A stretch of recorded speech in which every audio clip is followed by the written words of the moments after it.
All right, so we know a little bit about big O notation now, and now we're going to very briefly look at arrays, because when we get to sort out algorithms, we're going to be sorting arrays, so we need to at least review arrays. Now, this is not a beginner programming course, so I'm going to assume that you know what an array is and you've probably worked with an array. But to make sure we're all on the same page, let's just quickly create an array and remind ourselves of how we can access elements in an array. So I'm in the IDE here. This is just a test project. I'm going to create a new project and I'm going to go through doing that with you. I'll do that the first couple of times and then I'll assume you know how to create a project, and I'll create projects off screen before we get going in a video. But for now, we'll go to File, New, Project.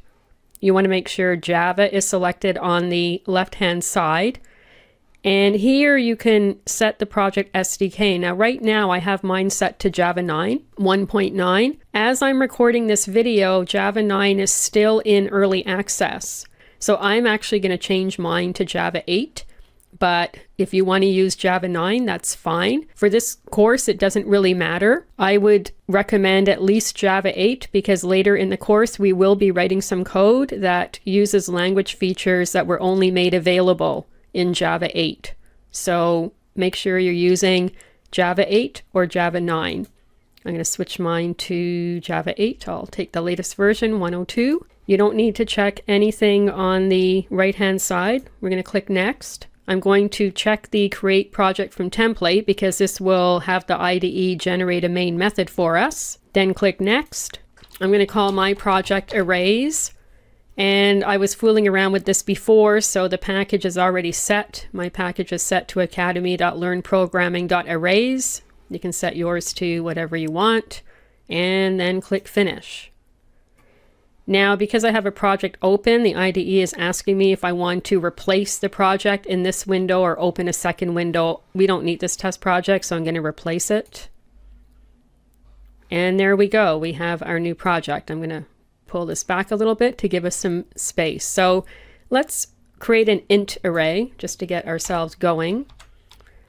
So we'll say int array equals new int, and I'm going to make one of size 7. Now, if we look at this, so we're creating an integer array. So these two square brackets are telling the compiler we want an array. And then when you create an array, you have to specify the size that you want. Arrays are not a dynamic data structure. We'll see some dynamic data structures later. By not being dynamic, I mean that once you've created an array instance, you cannot change its size. So this array will have enough room to hold 7 integers, and that's all it's ever going to be able to hold. We can't increase its size and we can't decrease its size. And as you'll see later, this leads to some disadvantages for arrays when we compare them with other data structures. So we have enough room in this array for 7 integers. So let's add some integers. So I'm going to set int array 0 to 20. Now, just a quick reminder, the indices are 0 based. So if you have an int array that can hold 7 integers, the valid indices will be 0 to 6. 7 will get you an array index out of bounds. And we'll see in a minute why they're 0 based. If you've ever wondered why they're 0 based rather than 1 based, you're going to find out shortly. So this is saying that in the first slot, if we can imagine an array having 7 slots or 7 buckets or however you want to look at it, 7 boxes, 7 containers that can hold integers, we're saying in the first position we want to assign the integer 20.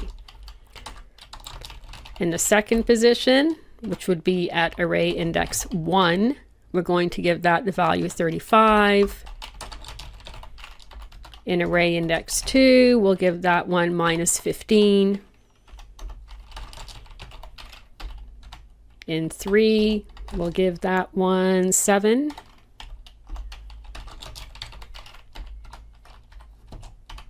The fifth position, which would be at array index 4, is going to get 55.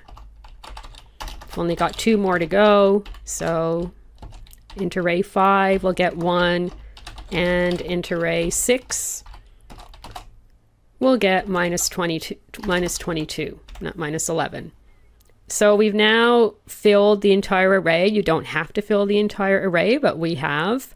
And as you can see, the valid indices go from 0 to 6, and that's 7 positions, 7 slots, whatever you want to call them. So let's print this array out now. I'm going to use a classic for loop so we can clearly see what's happening. So I'm going to say for int I equals 0, I less than int array.length, I plus plus, and we're going to print out int array I. And let's go ahead and run. If you by any chance get this error, I've noticed sometimes I get this when I change the SDK, you need to come up to run, build actually, and say to rebuild the project. And I think now it should run. There we go. So if you ever run into that error because you've changed the SDK like I did, just come up to build and just rebuild. Okay, so we've printed out 20, 35, minus 15, 7, etc. Let's take a look at the print statement for a minute. Once again, just as a brief review, you'll see that we're starting I at the first index in the array, and we iterate around until I is equal to the length. Now remember, the length of the array is the number of integers it can hold, and we specified that to be 7. But the valid index, the highest valid index is 6. And so we want to loop around and have I go 0, 1, 2, 3, 4, 5, 6. When it hits 7, so when it equals the length of the array, we want to drop out of the loop because 7 is actually an invalid index. So that's why when we loop around, iterate over an array, we start I at 0, and we always want to stop when whatever variable we're using to do the looping, we want to keep going while it's less than the length. When it's equal to the length, then we stop, because at that point we know we've iterated over the array, and of course we're adding 1 to the variable each time we loop. Okay, so that was a very quick review of arrays. As I said, you've probably worked with them before. In the next video, we're going to start considering the array as a data structure. And so I'll see you in the next video.